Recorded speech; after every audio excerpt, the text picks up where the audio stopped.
अरे भाग्यवान, मेरे जूते कहाँ रखे हैं? मुझे बाहर जाने में देर हो रही है। तभी मालती कमरे में आती है। ये रहे आपकी जूते। मैं इन्हें साफ करने के लिए ले गई थी। अरे वाह, तुम कितनी समझदार हो। मेरे बिना कुछ कहे ही सारे काम कर देती हो। तभी मालती झिझकते हुए रमेश से कहती है, सुनिए जी, आपसे एक बात कहूँ, बुरा तो नहीं मानेंगे ना? अरे नहीं नहीं, बेफिक्र होकर कहो। शादी से पहले मैं अपने मायके में नौकरी करती थी। मैं चाहती हूँ कि अब मैं फिर से नौकरी करना शुरू कर दूँ। वैसे भी सारा दिन घर में बोर हो जाती हूँ। देखो मालती, तुम्हारे नौकरी करने से मुझे कोई ऐतराज नहीं है, लेकिन तुम्हें एक बात बता दूं, हमारे खानदान में आज तक कभी किसी औरत ने नौकरी नहीं की। फिर भी एक बार तुम माँ से पूछ कर देखो, अगर वो तुम्हें नौकरी करने की इजाजत दे देती है तो अच्छी बात है। रमेश वहाँ से चला जाता है। फिर उसी शाम मालती अपनी सास के पैर दबा रही होती है। तभी उसकी सास मालती से कहती है, अरे क्या बात है बहू, आज तो ठीक तरह से मेरे पैर नहीं दबा रही। किसी ख्याल में खोई पड़ी है क्या? मैं भी तो जानूं आखिर बात क्या है। दरअसल वो माँ जी। अरे हाँ हाँ बोलो, इतना सोच क्यों रही हो? माँ जी, अगर आप बुरा न माने तो मैं नौकरी करना चाहती हूँ। घर के काम करने के बाद मेरे पास काफी वक्त बच जाता है। मालती की ये बात सुनकर उसकी सास गुस्से में कहती है, अरे बहू, तेरी तबीयत तो ठीक है ना?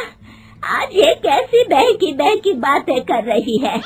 भला हमारे खानदान में आज तक कभी किसी औरत ने नौकरी की है जो तू नौकरी करने की बात कर रही है, हैं? अरे बहू, तू क्या रिश्तेदारी में हमारी नाक कटाना चाहती है? जितना जल्दी हो सके अपने दिमाग से नौकरी का भूत उतार दे, और अब जा, जल्दी से रसोई में जा, खाना बनाने का वक्त हो रहा है। मालती मन मार कर खाना पकाने के लिए रसोई घर में चली जाती है। अगले दिन, नमस्ते माँ जी, कैसी हैं आप? अरे आओ आओ दिवाकर बेटा, बैठो, मैं तुम्हारे लिए चाय मंगाती हूँ। बहू, जरा एक कप चाय तो लेती आना। फिर दिवाकर एक फाइल खोलकर मालती की सास के सामने रख देता है। ये देखिए माँ जी, ये है पिछले महीने का हिसाब और ये रहे मुनाफे के रुपए। एक बार हिसाब देख लीजिए और इन कागजों पर अपने दस्तखत कर दीजिए। अरे दिवाकर बेटा, मैंने भला आज तक कभी तेरा हिसाब देखा है जो अब देखूंगी? ला बता, कहाँ दस्तखत करूं? तभी मालती चाय लेकर वहाँ आ जाती है और अपनी सास को बिना कागजातों को पढ़े इस तरह लापरवाही से दस्तखत करते हुए देखकर हैरान रह जाती है। अच्छा माँ जी, अब मैं चलता हूँ, फैक्ट्री में बहुत काम है। फिर दिवाकर वहाँ से चला जाता है। कुछ दिनों बाद मालती बाजार में कुछ सामान खरीद रही होती है। तभी एक बूढ़ा आदमी उसे आवाज देता है, अरे मालती बेटी, कैसी हो? मुझे पहचाना? मैं तुम्हारी कंपनी में मुनीम का काम करता हूँ। हाँ चाचा जी, मैं आपको बिल्कुल पहचानती हूँ। कहिए, कैसे हैं आप? मैं तो ठीक हूँ। कंपनी में कुछ भी ठीक नहीं चल रहा, यहाँ तक कि हमें ठीक वक्त पर तनख्वाह भी नहीं मिलती। ये आप क्या कह रहे हैं? अब क्या बताऊँ, आप लोग तो कभी हिसाब किताब देखने दफ्तर आते नहीं। मेरी मानो तो एक बार आप लोग दफ्तर आकर सारा हिसाब किताब देख लो, आपको असलियत पता चल जाएगी। अच्छा बेटी, अब मैं चलता हूँ, देर हो रही है। फिर वो बूढ़ा वहाँ से चला जाता है। वहीं दूसरी तरफ मालती घर पहुंचकर अपनी सास को सारी बात बताती है।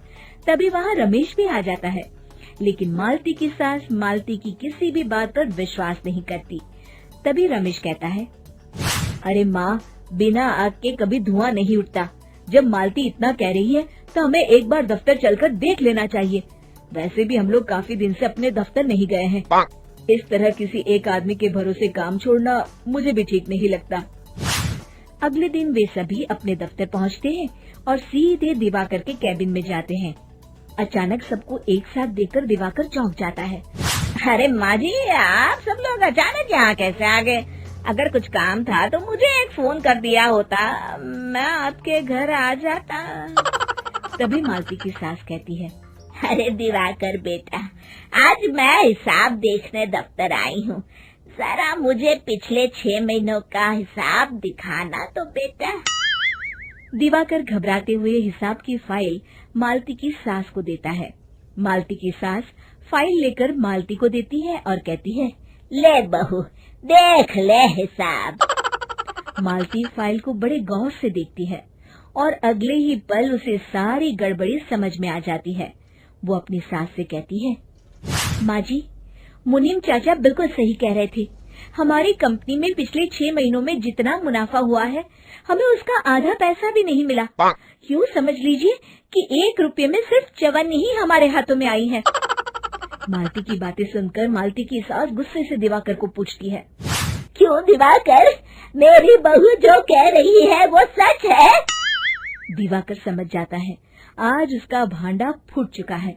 वो गिड़गिड़ाते हुए कहता है, मुझे माफ कर दीजिए माँ जी, मैं पैसों के लालच में अंधा हो गया था। अरे वाह दिवाकर, तू तो 1 नंबर का चोर निकला। इतने दिनों से मैं तुझ पर आंख बंद करके भरोसा करती रही और तू मुझे ही चुना लगाता रहा। अभी के अभी निकल यहाँ से और दोबारा अपनी शक्ल मत दिखाना। दिवाकर वहाँ से भाग जाता है। मालती की सास मालती को शाबाशी देते हुए कहती है, बहू, आज मैं समझ गई कि पढ़ाई लिखाई हमारी जिंदगी में कितनी जरूरी है। मैं बहुत किस्मत वाली हूँ जो मुझे तुझ जैसी बहू मिली है। शिक्षा, पढ़ाई लिखाई का इस्तेमाल सही जगह करके हम दुनिया में बहुत कुछ बदल सकते हैं।